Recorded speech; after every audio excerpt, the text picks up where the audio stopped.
या देवी सर्वभूतेषु शक्तिरूपेण संस्थिता नमस्तस्यै नमस्तस्यै नमस्तस्यै नमो नमः। जय माता दी दोस्तों, आज हम दुर्गा सप्तशती की पाठ अध्याय 4 का पाठ करेंगे। अध्याय 4 में हम इंद्रादि देवताओं द्वारा देवी की स्तुति के बारे में जानेंगे। तो आइए पाठ शुरू करते हैं। सिद्धि की इच्छा रखने वाले पुरुष जिनकी सेवा करते हैं तथा देवता जिन्हें सब ओर से घेरे रहते हैं, उन जया नाम वाली दुर्गा देवी का ध्यान करें। उनके श्री अंगों की आभा काले मेघ के समान श्याम है। वे अपने कटाक्षों से शत्रु समूह को भय प्रदान करती है। उनके मस्तक पर आवृत चंद्रमा की रेखा शोभा पाती है। वे अपने हाथों में शंख, चक्र, कृपाण और त्रिशूल धारण करती है। उनके 3 नेत्र हैं। वे सिंह को कंधे पर चढ़ी हुई है और अपने तेज से तीनों लोकों को परिपूर्ण कर रही है। ऋषि कहते हैं, अत्यंत पराक्रमी दुरात्मा महिषासुर तथा उसकी दैत्य सेना के देवी के हाथ से मारे जाने पर इंद्र आदि देवता प्रणाम के लिए गर्दन तथा कंधे झुकाकर उन भगवती दुर्गा का उत्तम वचनों द्वारा स्तवन करने लगे। उस समय उनके सुंदर अंगों में अत्यंत हर्ष के कारण शोभा हो गया था। देवता बोले, संपूर्ण देवताओं की शक्ति का समुदाय ही जिनका स्वरूप है तथा जिन देवी ने अपनी शक्ति से संपूर्ण जगत को व्याप्त कर रखा है, समस्त देवताओं और महर्षियों की पूजनीय उन जगदम्बा को हम भक्ति पूर्वक नमस्कार करते हैं। वे हम लोगों का कल्याण करें। जिनके अनुपम प्रभाव और बल का वर्णन करने में भगवान शेषनाग, ब्रह्मा जी तथा महादेव जी भी समर्थ नहीं है। वे भगवती चंडिका संपूर्ण जगत का पालन एवं अशुभ भय का नाश करने का विचार करें। जो पुण्यात्माओं के घरों में स्वयं ही लक्ष्मी रूप से, पापियों के यहाँ दरिद्रता रूप से, शुद्ध अंतकरण वाले पुरुषों के हृदय में बुद्धि रूप से, सत्पुरुषों में श्रद्धा रूप से तथा कुलीन मनुष्य में लज्जा रूप से निवास करती है, उन आप भगवती दुर्गा को हम नमस्कार करते हैं। देवी, आप संपूर्ण विश्व का पालन कीजिए। देवी, आपके इस अचित्य रूप का, असुरों का नाश करने वाले भारी पराक्रम का तथा समस्त देवताओं और दैत्यों के समक्ष युद्ध में प्रकट किए हुए आपके अद्भुत चरित्रों का हम किस प्रकार वर्णन करें। आप संपूर्ण जगत की उत्पत्ति में कारण है। आप में सत्वगुण, रजोगुण और तमोगुण, ये तीनों गुण मौजूद है, तो भी दोषों के साथ आपका संसर्ग नहीं जान पड़ता। भगवान विष्णु और महादेव जी आदि देवता भी आपका पार नहीं पाते। आप ही सबका आश्रय हैं। यह समस्त जगत आपका अंशभूत है, क्योंकि आप सबकी आदिभूत परा प्रकृति हैं। देवी, संपूर्ण यज्ञों में जिसके उच्चारण से सब देवता तृप्ति लाभ करते हैं, वह स्वाहा आप ही हैं।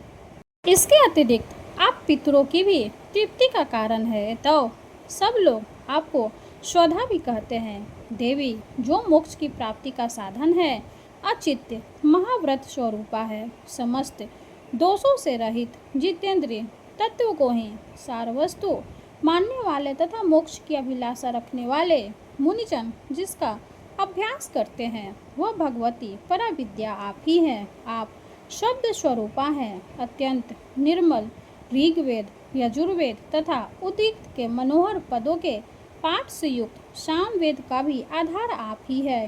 आप देवी तत्ती, तीनों वेद और भगवती 6 ऐश्वर्यों से युक्त है। इस विश्व की उत्पत्ति एवं पालन के लिए आप ही वर्ता, खेती एवं आजीविका के रूप में प्रकट हुई। आप संपूर्ण जगत की ओर पीड़ा का नाश करने वाली है। देवी, जिससे समस्त शास्त्रों के सार का ज्ञान होता है, वह मेघा शक्ति आप ही हैं। दुर्गम भव सागर से पार उतारने वाली नौका रूप दुर्गा देवी भी आप ही है। आपकी कहीं भी आसक्ति नहीं है। कैटव के शत्रु भगवान विष्णु के वक्ष स्थल में एकमात्र निवास करने वाली भगवती लक्ष्मी तथा भगवान चंद्रशेखर द्वारा सम्मानित गौरी देवी भी आप ही है। आपका मुख मंद मुस्कान से सुशोभित, निर्मल पूर्ण चंद्रमा के बिंब का अनुकरण करने वाला और उत्तम सुवर्ण की मनोहर कांति के कमनीय है, तो भी उसे देखकर महिषासुर को क्रोध हुआ और सहसा उसने उस पर प्रहार कर दिया। यह बड़े आश्चर्य की बात है देवी। वही मुख जब क्रोध से युक्त होने पर उदयकाल के चंद्रमा की भांति लाल और तनी हुई भौं के कारण विकराल हो उठा, तब उसे देखकर जो महिषासुर के प्राण तुरंत नहीं निकल गए, यह उससे भी बढ़कर आश्चर्य की बात है। क्योंकि क्रोध में भरे हुए यमराज को देखकर भला कौन जीवित रह सकता है। देवी आप प्रसन्न हो, परमात्मा स्वरूपा। आपके प्रसन्न होने पर जगत का अभ्युदय होता है और क्रोध में भर जाने का आप तत्काल ही कितने कुलों का सर्वनाश कर डालती हैं। यह बात अभी अनुभव में आई है, क्योंकि महिषासुर की यह विशाल सेना क्षण भर में आपके कोप से नष्ट हो गई है। सदा अभ्युदय प्रदान करने वाली आप जिन पर प्रसन्न रहती है, वे ही देश में सम्मानित है। उन्हीं को धन और यश की प्राप्ति होती है। उन्हीं का धर्म कभी शिथिल नहीं होता तथा वे ही अपने हृदय पुष्ट स्त्री, पुत्र और भृत्यों के साथ धन्य माने जाते हैं। देवी आपके ही कृपा से पुण्यात्मा पुरुष प्रतिदिन अत्यंत श्रद्धापूर्वक सदा सब प्रकार के धर्मानुकूल कर्म करता है और उसके प्रभाव से स्वर्ग लोक में जाता है। इसलिए आप तीनों लोकों में निश्चय ही मनोवांछित फल देने वाली हैं। माँ दुर्गे आप स्मरण करने पर सब प्राणियों का भय हर लेती हैं और स्वयं पुरुषों द्वारा चिंतन करने पर उन्हें परम कल्याणमयी बुद्धि प्रदान करती है। दुख, दरिद्रता और भय हरने वाली देवी आपके सिवा दूसरी कौन है, जिसका चित्त सबका उपकार करने के लिए सदा ही दयाद्र रहता हो।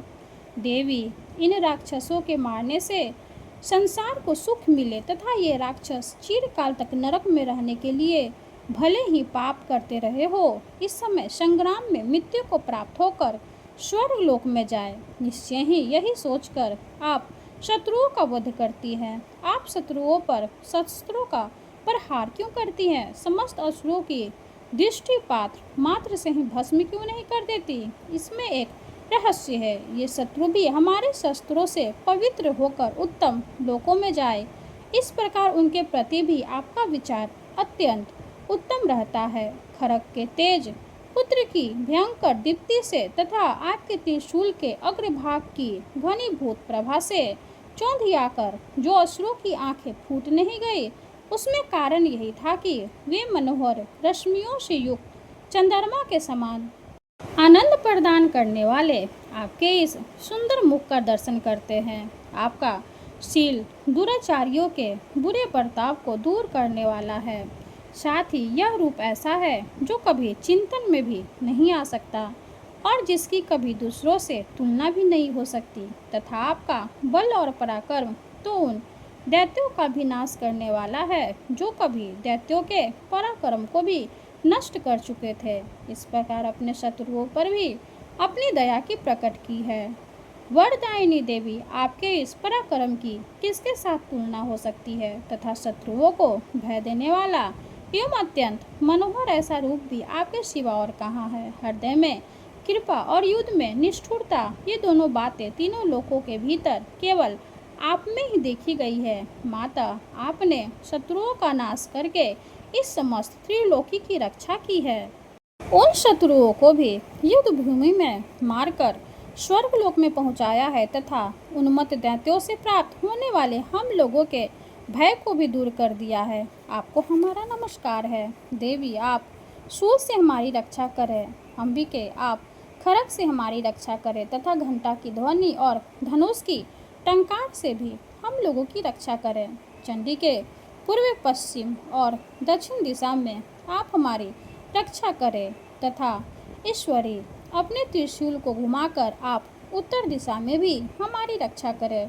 तीनों लोकों में आपके जो परम सुंदर एवं अत्यंत भयंकर रूप विचरते रहते हैं, उनके द्वारा भी आप हमारी तथा इस भूलोक की रक्षा करें। अंबिके आपके कर पल्लवों में शोभा पाने वाले खड़ग, शूल और गदा आदि जो अस्त्र हो, उन सब के द्वारा आप सब ओर से हम लोगों की रक्षा करें।